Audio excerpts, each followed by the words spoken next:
Tenemos la lectura de la liturgia de la palabra del día domingo 5 de julio. Este es el 14º domingo del tiempo ordinario, ciclo litúrgico A. Bueno, damos los créditos correspondientes. Estamos leyendo del misal popular que edita Paulinas con base en la Conferencia Episcopal de Colombia. Muy bien, vamos a la primera lectura de este 14º domingo del tiempo ordinario. Tenemos la lectura de la profecía de Zacarías, capítulo 9, versículos del 9 al 10.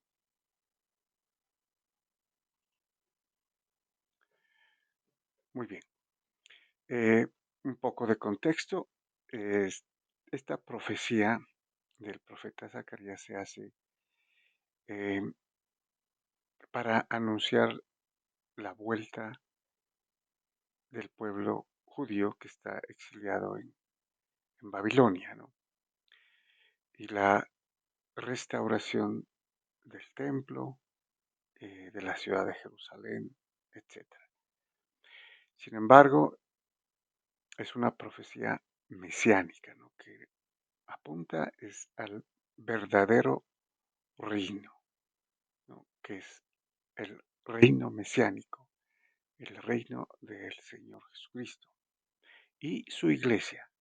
Entonces se va a referir aquí especialmente a la iglesia universal, ¿no? Que es el segundo pueblo de Dios. Muy bien, vamos a lo que nos dice el profeta Zacarías. Esto dice el Señor: salta de gozo, Sión, alégrate, Jerusalén. Bueno, aquí nos podemos detener un momento porque es importante este gozo, exultación, ¿no? De Sión. Sabemos que es el monte Sión que está donde está construida la ciudad de Jerusalén, donde está el templo, que es el mayor valor religioso y cultural de los judíos, ¿no?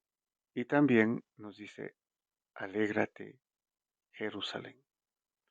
Todo esto, como dijimos al principio, es una referencia eh, premonitoria, una figura de la verdadera iglesia, comunidad, ¿no? De el Señor Jesús, el pueblo de Dios, el nuevo pueblo de Dios, que es su iglesia, ¿no? Entonces aquí está refiriéndose a la Jerusalén celestial, no necesariamente a la Jerusalén terrena, ¿no? Es al reino de Dios, pleno ya en el cielo, pero que empieza aquí o empezó aquí hace 2000 años, ¿no? La Iglesia Católica Universal. Bueno, y continúa. Mira que viene tu rey, justo y triunfador, pobre y montado en un borrico, en un pollino de asna. Bueno, los judíos y los rabinos tenían dificultad en entender esto, ¿no? Porque cuando ellos esperaban al Mesías, era un rey poderoso, eh, triunfante, que haría una entrada majestuosa, ¿no? Eh, en Jerusalén. Pero aquí está prefigurado el Señor Jesús, que de hecho entra en Jerusalén, ¿no? Montado en un borrico, en un asno o en un pollino, ¿no? Dice eh, un pollino de asna. Y eso sucede, ¿no? ¿Y quiénes son los que cantan? Los pobres, los niños, ¿no? El famoso Hosana. Bueno, Continuamos. Suprimirá los carros de Efraín y los caballos de Jerusalén. Romperá el arco guerrero y proclamará la paz de los pueblos. Bien, aquí nos dice en figura de las guerras de la milicia que eran conocidos especialmente en Efraín, el reino del norte, ¿no? El reino de Jerusalén. Y también nos dice sobre el reino de Judá, ¿no? Menciona los caballos de Jerusalén, o sea, las tropas, ¿no? Y aquí dice, romperá el arco guerrero y proclamará la paz a los pueblos, a todos los pueblos, ¿no? O sea, se refiere a las naciones. Es un rey de paz, ya no es un rey guerrero como esperaban, ¿no? Y de hecho todavía espera el pueblo judío. Y continúa, su dominio irá del mar a mar, desde el río hasta los extremos del país. Bueno, este se refiere de mar a mar, del mar muerto hasta el mar Mediterráneo, ¿no? Y desde el río, que es el Éufrates, hasta los extremos del país. O sea, abarcando todo lo que se conocía en ese tiempo como tierra. Bueno, muy bien. Vamos y pasamos al Salmo responsorial. Tenemos el Salmo 144, cuyo responso es, bendeciré tu nombre por siempre, Dios mío, mi Rey.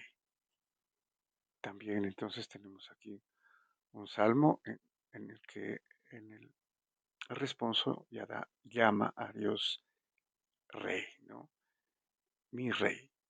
También en referencia mesiánica al Rey, ¿no? Que viene ya en el Antiguo Testamento, los salmos, eh, la ley y los profetas profetizaban, ¿no? Prefiguraban al Mesías. Este salmo se refiere al Rey y también se refiere a las cualidades divinas, ¿no? De Dios, el Rey. Nos dice el salmista, te ensalzaré, Dios mío, mi Rey, bendeciré tu nombre por siempre jamás.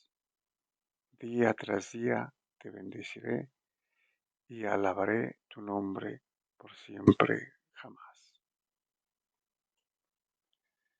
Y continúa. El Señor es clemente y misericordioso, lento a la cólera y rico en piedad. El Señor es bueno con todos, es cariñoso con todas sus criaturas. Bueno, aquí habla, como les decía, de las cualidades divinas de Dios, ¿no?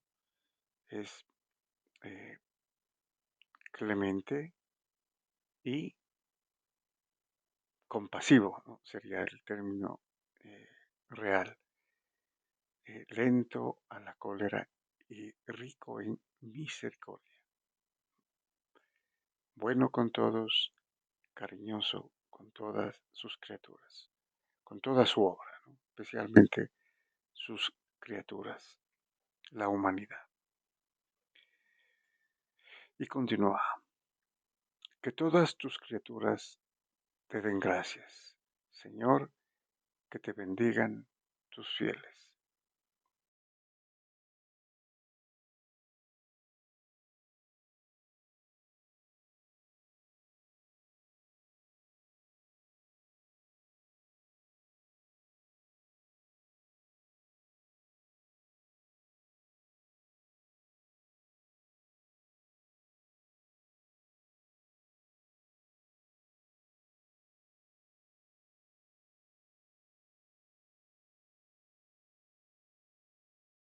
A sus palabras, ¿no? Hemos dicho, el Señor es fiel a sus promesas, lo que ha dicho lo cumplirá, ¿no?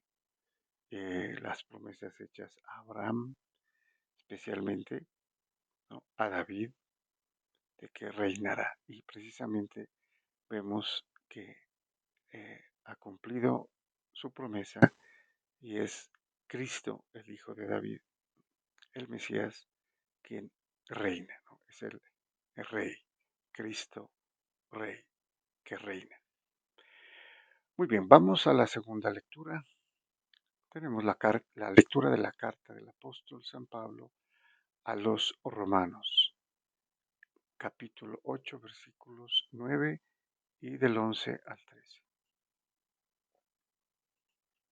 Muy bien, este capítulo de la carta de San Pablo a los romanos el, cono- se conoce como el capítulo del Espíritu Santo, ¿no? Porque va a hablar sobre el Espíritu Santo y la vida en el Espíritu, la vida real, ¿no?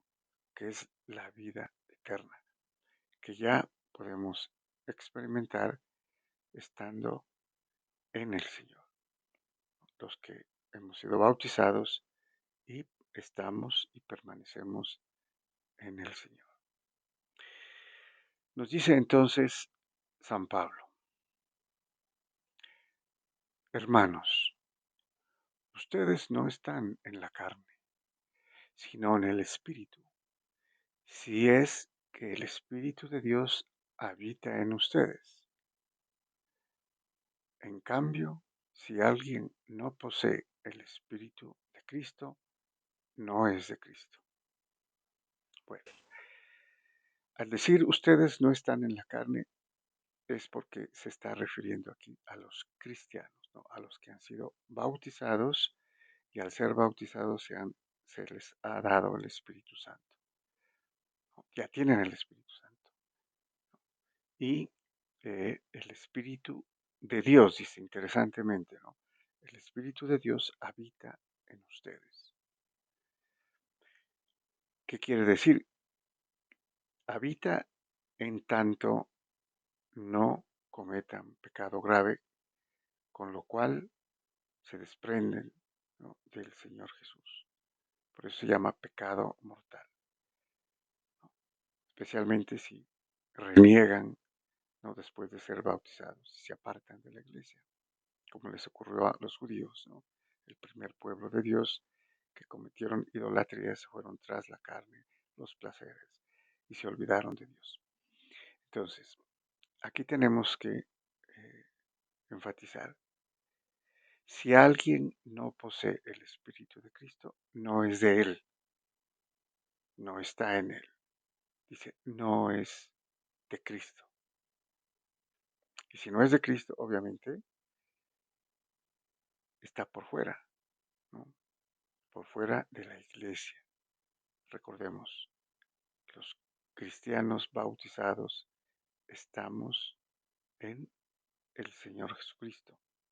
Somos miembros de su cuerpo. Sí y solo si pertenecemos y estamos, no nos separamos de Él, ¿no? A través del pecado. Y continúa. Y si el Espíritu del que resucitó a Jesús de entre los muertos habita en ustedes, el que resucitó de entre los muertos a Cristo también dará vida a sus cuerpos mortales por el mismo Espíritu que habita en ustedes. Bueno, este es bastante importante, ¿no? Esta parte, porque aquí lo que nos está diciendo, o sea, aquí menciona la Santísima Trinidad, ¿no? Si el Espíritu del que resucitó a Jesús de entre los muertos, ¿quién es? Es Dios Padre, ¿no? Pero aquí está diciendo el Espíritu del que resucitó a Jesús, el Espíritu Santo, que es el Espíritu del Padre, que proviene del Padre, ¿no? Esa confesión la hacemos en el credo niceno-constantinopolitano, ¿no? Cuando decimos el Espíritu Santo, que procede del Padre y del Hijo. O sea, aquí nos habla del mismo Espíritu. El Espíritu Santo es el Espíritu de Dios Padre y el Espíritu de Jesucristo, ¿no? Y entonces aquí lo dice también. el que resucitó de entre los muertos a Cristo, Jesús, también dará vida a sus cuerpos mortales por el mismo Espíritu que habita en ustedes. Aquí está el Espíritu del Padre, el Espíritu del Hijo, que es el Espíritu Santo. Y como vimos en el párrafo anterior, tenemos al Padre, al Hijo y al Espíritu Santo. En realidad, a la Santísima Trinidad, ¿no? En nosotros. Y continúa. Así pues, hermanos, somos deudores, pero no de la carne, para vivir según la carne. Pues si viven según la carne, morirán. Pero si con el Espíritu dan muerte a las obras del cuerpo, vivirán. Si hemos sido bautizados, les dice, ¿no? Aquí San Pablo, si ustedes han sido bautizados, hacen parte ya del cuerpo del Señor Jesús, el cuerpo místico que es su iglesia, ¿no? Son sus miembros del cual Él es la cabeza. Entonces ya no viven según la carne, sino según el Espíritu. Porque si viven según la carne, morirán, ¿no? ¿Qué quiere decir? Según el mundo, según lo material,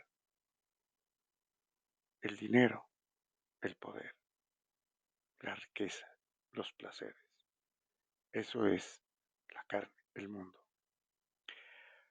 Pero sí con el Espíritu, termina, dice, dan muerte a las obras del cuerpo. Vivirán, porque viven en el Espíritu, ya no en la carne. Bueno, y pasamos al Evangelio. Tenemos la lectura del Santo Evangelio según San Mateo, capítulo 11, versículos del 25 al 30.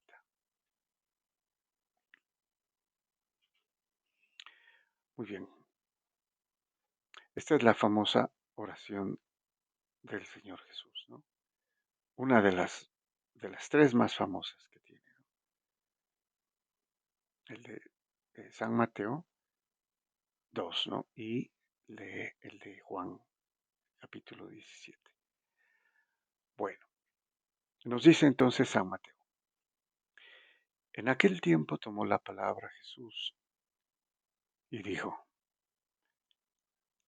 te doy gracias, Padre, Señor del cielo y de la tierra, porque has escondido estas cosas a los sabios y entendidos y se las has revelado a los pequeños. Bueno, entonces el Señor Jesús empieza alabando, dando gracias al Padre, ¿no? Y dice que lo alaba y le da gracias porque ha hecho precisamente esto, ¿no? Ha escondido estas cosas a los sabios, o sea, a los que se consideran sabios, pero de sabios del conocimiento humano, terreno, material, y entendidos, a los que se dicen entendidos, ¿no?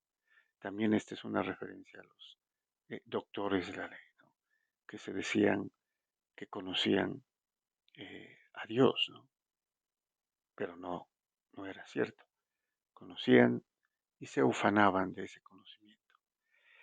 Sin embargo, dice, se las has revelado a los pequeños. Estos son los pequeños de las bienaventuranzas, los pobres, los humildes, los desposeídos, ¿no?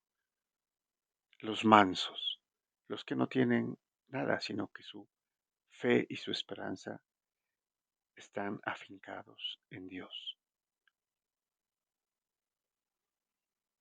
Y continúa. Sí, Padre,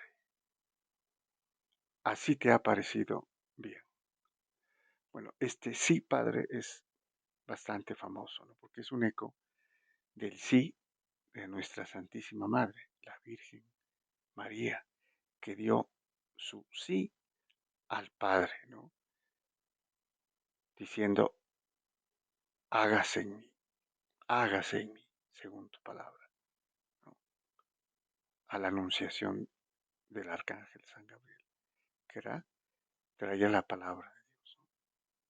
Entonces, sí, Padre, así te ha parecido bien. Esa es la voluntad del Padre. Y el Señor Jesús vino a hacer y a cumplir la voluntad del Padre. Y continúa, todo me ha sido entregado por mi Padre, y nadie conoce al Hijo más que el Padre, y nadie conoce al Padre sino el Hijo, y a aquel a quien el Hijo se lo quiera revelar. Bueno, aquí es importante el término todo, ¿no? Todo me ha sido entregado por mi Padre. O sea, el Padre ha entregado todo al Hijo, ¿no? Y todo es todo. Digamos que toda la creación ha sido entregada por el Padre al Hijo. Eso es la primera parte. La segunda es, y nadie conoce al Hijo más que el Padre, y nadie conoce al Padre sino el Hijo. Aquí el término importante es conocer, ¿no? No es la gnosis eh, mundana o humana o material, ¿no? Que la tenían los entendidos o los sabios de este mundo. Aquí se utiliza el término epignosis, ¿no? Epi, que es conocimiento superior, que es el verdadero conocimiento sobrenatural, el conocimiento de Dios. Y claro, ¿no? Nadie conoce al Hijo más que el Padre. Nadie puede conocer al Hijo porque es Dios, sino el Padre que es Dios, ¿no? Nosotros podemos conocer, acercarnos al conocimiento del, del Hijo y del Padre, pero es un conocimiento limitado por nuestra espacio-temporalidad. Pero Dios Hijo conoce a Dios Padre completamente, ¿no? Y aquí lo dice el Hijo. Nadie conoce al Hijo más que el Padre. El verdadero, el epignosis, ¿no? El conocimiento pleno, sobrenatural del Hijo lo tiene el Padre. Y nadie conoce al Padre sino el Hijo. ¿Quién conoce a Dios Padre?